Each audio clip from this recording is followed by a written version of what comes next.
कि कभी लिया हो जो लहजा बदल तो साबित कर, कभी पड़ा हो जो माथे पे पल तो साबित कर।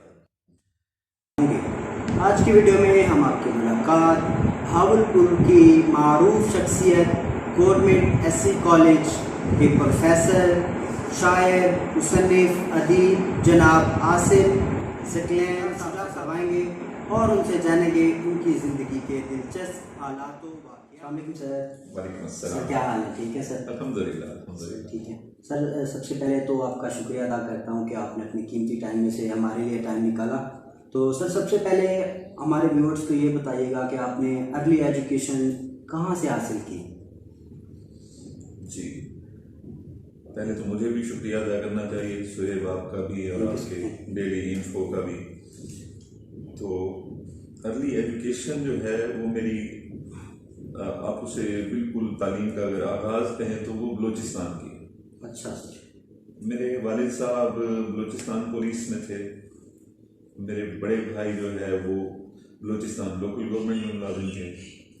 तो इस वजह से उस ज़माने में हमारी फैमिली जो है वो बलूचिस्तान में थी। तो गालिबन तीसरी जमात तक मैं जो है बलूचिस्तान में पढ़ा। बलूचिस्तान में पढ़ते रहे? जी। उसके बाद मैं फिर अहमदपुर किया गया और तीसरी से फिर ऑनवर्ड जो है वो BA तक की मेरी एजुकेशन वो अहमदपुर किया की है। MA मैंने इस्लामिया यूनिवर्सिटी भावलपुर से किया। माशाल्लाह सर। अच्छा सर, हमारे व्यूअर्स के ये बताइएगा कि उर्दू की तरफ कैसे आना हुआ, क्योंकि टेक्निकल दौर था, लोग साइंस की तरफ ज़्यादा आ रहे थे। आपका रुझान कैसे उर्दू की तरफ हुआ? अच्छा, इसमें तो मैं समझता हूँ कि मेरे जो घर की तरबियत है उसका बड़ा अमल दखल था। मेरे वालिद साहब जो है वो लिखने वाले थे माशाल्लाह, और बड़े भाई जो थे उनका अदब से बड़ा गहरा ताल्लुक था। इकबाल जो है वो पढ़ा जाता था हमारे घर में माशाल्लाह। और शायरी, नावल, नसीम इजाज़ी के नावल ये हमारे घर में मौजूद होते थे। तो इन चीज़ों की वजह से उर्दू की तरफ खुद ज़्यादा रुझान पैदा हो गया। अच्छा माशाल्लाह सर, आपने MA उर्दू में पहली पोजीशन हासिल की हमारी इस्लामिया यूनिवर्सिटी से, गोल्ड मेडल भी मिला था आपको। चूँकि सर हमारे व्यूअर्स के ये बताइएगा, उर्दू हमारी एक नेशनल लैंग्वेज है, लेकिन इसको मुल्की सतह पर ऐसे नहीं राइज किया गया जिस तरह ये होना चाहिए था। इसकी क्या वजह समझते हैं सर? चूँकि आप एक उर्दू के प्रोफेसर भी हैं और डॉक्टरेट भी आपने उर्दू में की हुई है। उसकी वजह जो है ना, मैं आपको एक जो है ना ज़मीर जाफरी एक शायर थे, उनका एक शेर मेरे जहन में याद आ गया कि वो गया, अफसर को आज तक ये खबर ही ना हो सकी, उर्दू जो बोलता है सो है वो भी आदमी। तो उर्दू जो है ना, अफसर हमारे जो अफसराने वाला हैं वो उन्होंने नहीं माना कि उर्दू जानने वाले और उर्दू बोलने वाले और उर्दू जो है वो अंग्रेजी के बराबर कहीं मोतबर जुबान हो सकती, ये मानने के लिए हमारा एक तबका तैयार नहीं है। तो इसी वजह से प्रमोट नहीं किया गया। अच्छा, अब मौजूदा दौर में तो अगर आप देखें तो एक जो है ना उर्दू और अंग्रेजी के दरमियान एक बहुत बड़ा गैप भी मौजूद है, ख़ास तौर पर साइंस की कम्युनिकेशन का, क्योंकि उर्दू में हमारे यहाँ काम नहीं किया गया जो किया जा सकता था। मुख्तलिफ साइंसी उलूम के तराजिम नहीं किए गए, साइंसी उलूम को उर्दू में कन्वर्ट करने की कोशिश नहीं की गई। तो वहाँ जो है ना अंग्रेज़ी फिर उर्दू से आहिस्ता आहिस्ता सुपीरियर होती गई। अच्छा सर, हमारे व्यूअर्स के ये बताइएगा कि आपने माशाल्लाह PhD की है और PhD में जो मकाला जात लिखते हैं सर, उसमें आपने जो मौजू बड़ा यूनिक सा चूज़ किया है, भारतीय फिल्मों में जो उर्दू शायरी है सर, इसकी क्या वजह है आपने ये? अच्छा, इसकी भी बुनियादी वजह जो है ना वो उर्दू है जी। तो आप हम सब कमो बेश सभी ने इंडियन फिल्में, किसी ने 2-4 और किसी ने 2-400 देखी हुई होती।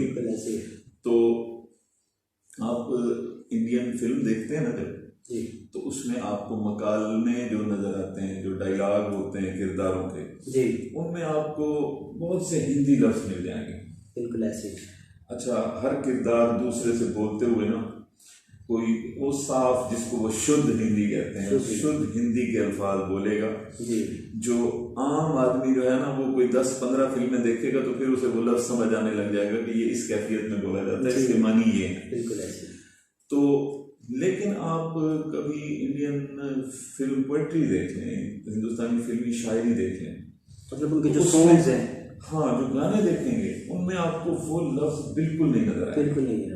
ये सर आपने बड़ी मिसाल के तौर पर आप देखें, एक लफ्ज इस्तेमाल होता है आशीर्वाद। आशीर्वाद, ठीक है ना। एक मगर को वो कहते हैं परंतु। अच्छा, वो जो है ना हमारी परंपरा है ये। परंपरा। अच्छा, वो परंपरा गीत में जाती है, वो रीत बन जाती है। रीत बन जाती है। ठीक है ना। और ये रीत वो आशीर्वाद जो है ना, वो जब गीत में जाता है वो दुआ बन जाती है। दुआ बन जाती है। ठीक है ना। तो गीत में असल में इस मौजू पर काम जो मेरे उस्ताद हैं डॉक्टर शफीक अहमद साहब जी, तो उन्होंने जब ये काम दिया मुझे, तो उन्होंने ये नुक्ता जो है थोड़ा उजागर करके दिया कि देखें आप इस पर काम करेंगे कि उर्दू फिल्म, जो भारतीय फिल्मी गीत है जी, वो उर्दू गीत है। अच्छा सर, अब आते हैं आपकी तख्लीक की सलाहियतों की तरफ आते हैं। सर हमारे देखने वालों को ये बताइएगा कि शायरी का शौक या लिखने का शौक आपको बचपन से ही था? शायर कहते हैं, ये शायर जो है वो कहते हैं तलमीज़ुर रहमान होता है, अल्लाह का शागिर्द होता है। बिल्कुल। तो वो जो है ना, वो अल्लाह की शागिर्दी या वो शायरी मेरे अंदर, मेरे मिजाज में वो तो मौजूद थी, लेकिन उसे जो है ना वो मतलब ज़ाहिर है आपके एहसास थोड़े से ताकतवर होते हैं, आप सोचना शुरू करते हैं, आप गौर व फिक्र चीज़ों पर शुरू करते हैं, तो ये काम आप बचपन में नहीं कर लेते।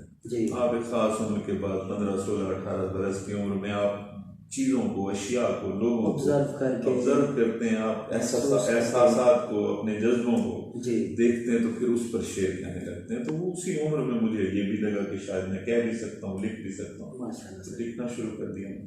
अच्छा सर, कहते हैं कि शायरी एक खुदादाद सलाहियत होती है, मतलब ये गॉड गिफ्टेड एबिलिटी होती है। बिल्कुल ऐसे। और क्या सर इसको सीखा भी जा सकता है? मतलब कोई ऐसा इदारा हो जहाँ पे शायर प्रोड्यूस किए जाते हैं, या सिर्फ खुदादाद सलाहियत है? नहीं, ऐसा नहीं है कि जो शायर ना हो और वो मतलब मौजू शेर ना कह सकता हो तो उसे आप सिखा दें कि वो मौजू कहने लगे, तो इस तरह की मिसालें तो बहुत कम होंगी। जी। अच्छा सर, 2019 के दिसंबर में आपने एक गज़ल लिखी थी, जो लिया हो लहजा बदल तो साबित कर। जी। सर इसके चंद अशार हमारे व्यूअर्स के लिए अगर आप जो मुझे याद आते हैं मैं जी सुना देता हूँ कि कभी लिया हो जो लहजा बदल तो साबित कर, कभी पड़ा हो जो माथे पे पल तो साबित कर, मेरे खुलूस का इनकार करना आसान है, मेरे खुलूस का नेमुल बदल तो साबित कर। ये जिंदगी है, रियाजी का एक सवाल नहीं, ये जिंदगी है रियाजी का एक सवाल नहीं, है तेरे पास कोई इसका हल तो साबित कर। और हमारे सामने आ बैठ बोल आंख मिला, हमारे सामने आ बैठ बोल आंख मिला, वो चोर दिल से गया है निकल तो साबित कर। और रुबा सदी से मोहब्बत निभा रहा हूँ मैं, गुरेज का हो कोई एक पल तो साबित कर। अच्छा सर, शायरी में अपना उस्ताद या आइडियल आप किसे मानते हैं? मतलब जिसको देख के आप शायरी का शौक, जो आदमी भी अच्छा शेर कहता है ना, मुझे वो आइडियल लगता है, वो मुझसे कम उम्र ही क्यों ना हो। सर ये बड़ी ज़बरदस्त बात की तो आपने। वो जो है ना, मैं तो मतलब आजकल के कई नौजवान जो हमसे तजुर्बे में और उम्र में बहुत छोटे हैं जी, वो इतने बड़े, इतने खूबसूरत, इतने ताकतवर शेर कहते हैं कि बड़ा अच्छा लगता है सुन के, बड़ा जी। तो कोई भी अच्छा शेर कह दे तो वो अच्छा लगता है। अच्छा सर, कहते हैं कि दिल से जो शायरी निकलती है, जो शायरी में दर्द लाया जाता है, सर कहते हैं उसके लिए दिल का टूटना ज़रूरी है। दिल टूटना उतना ज़रूरी नहीं होता शायरी में। मैं जो बता रहा हूँ आपको कि उसमें आपके एहसासात का और आपके जज्बात का नफीस और नाजुक होना ज़रूरी होता है। बिल्कुल सर। तो वो मेरे ख्याल से मेरे एहसासात नाजुक ज़रूर थे, तो जिनकी वजह से बाकी वो जो प्रैक्टिकली दिल टूटना और उसकी आवाज़ भी आना और उसमें कोई तीर लग जाना और वो तस्वीरें बनाना, वो ऐसा काम कुछ शायद ना हो। अच्छा अच्छा सर, हमारे व्यूअर्स को ये बताइएगा कि पाकिस्तान में फ़न की और फ़नकार की वो कदर नहीं है। बहुत से ऐसे फ़नकार हमने देखे हैं जो अपनी आखिरी लाइफ कसम पुर्सी में गुजारते हैं। आप कह रहे हैं कि फनकार की कदर नहीं होती, तो वो तो उन मुआशरों में होती है कि जो बहुत तरक्की याफ्ता लोग हैं और उनके मुल्की सतह पर और हुकूमती सतह पर फ़न और फनकार को जो है वो प्रमोट भी किया जाता है, वज़ाइफ रखे जाते हैं, तनख्वाहें दी जाती हैं। सिर्फ ये पता चल जाए कि ये एक शायर है, ये अदीब है, ये लिखने वाला है, तो वो जो अच्छी और तरक्की याफ्ता हुकूमतें वो उसकी फंडिंग शुरू कर देते हैं। लेकिन यहाँ क्या होता है कि हमारे यहाँ मतलब एक फ़नकार जो है वो फ़न का देखें वो कमाल भी होता है, जवाल भी होता है। बिल्कुल। फ़न जो है ना जिस वक्त कमाल की तरफ जा रहा होता है तो फनकार और हर चीज़ से बेनियाज होके बस वो फ़न की परवरिश करने लग जाता। अच्छा, दूसरा कोई काम नहीं करता, रोज़ी रिज़्क़ का कोई, मुआश का कोई और उसका ज़रिया नहीं होता। अच्छा, फिर वो जब तक कमाल में रहता है वो फनकार तब तक लोग भी उसके साथ होते हैं, पैसे भी उसे मिल रहे होते हैं, वो काम भी मिल रहा होता है, वो खुश भी होता है, वो ऐश की ज़िंदगी गुजार रहा होता है। फिर आहिस्ता आहिस्ता फिर उसे ज़वाल आता है। अच्छा, ज़वाल जब आता है तो एक तो उम्र गुजर चुकी होती है काम करने की, दूसरा वो जिस काम के ज़रिए से कमा रहा था वो काम भी आहिस्ता आहिस्ता वो उसे जो है ना उस तरह वो अब पैसे नहीं दे रहा वो काम। तो आहिस्ता आहिस्ता फिर वो जब बुढ़ापे की तरफ जाते हैं वो फनकार, तो उनके पास सिर्फ फ़न होता है और ऐसा फ़न होता है जिसकी कदर दुनिया में बाकी नहीं रही होती और दूसरा कोई जरिया आमदनी नहीं होता। तो फिर आपको अक्सर जो मतलब बुजुर्गी में जो फनकार नजर आएंगे ना वो यही कहेंगे कि देखें जी हमें कुछ नहीं मिलता, हुकूमत हमें कुछ नहीं देती। फिर उन्हें जाके तब एहसास होता है कि हुकूमत को हमें कुछ देना चाहिए। अच्छा सर, हमारे व्यूअर्स को ये बताइएगा कि हमारे सोसाइटी में या हमारे नौजवानों में कुतुब बीनी का रुझान बहुत कम हो रहा है, लोग इस तरफ, इसकी क्या ये हमारा नहीं है, ये सारी दुनिया का मसला है जी। ये पिछले जो है ना आप देख लें पिछले 10-15 बरस से ना जी, ये जब से आप ये देख लें कि ये मोबाइल और लैपटॉप और कंप्यूटर की दुनिया जो है ना आबाद हुई है जब से जी, तो तब से किताबों की और लाइब्रेरियों की दुनिया जो है वो वीरान सी हो गई है। तो उसकी बुनियादी वजह यही है कि लोग जो है ना इल्म को अब इन रिसोर्सेज के ज़रिए हासिल करने की कोशिश करते हैं, जो बड़ा मैं समझता हूँ कि बड़ा कच्चा और ख़ाम और नापुख्ता किस्म का जो है ना ज़रिया है। बिल्कुल। पहले जो हमारे सोसाइटी में आज से 10-15 साल पहले महफिल मुशायरा हुआ करती थी जी सर, आजकल वो भी बहुत कम हो गई सर। नहीं, वो तो बहुत ज़्यादा होती है, वो तो शायद आपको जो है ना हमारे यहाँ बहावलपुर में कम है जी।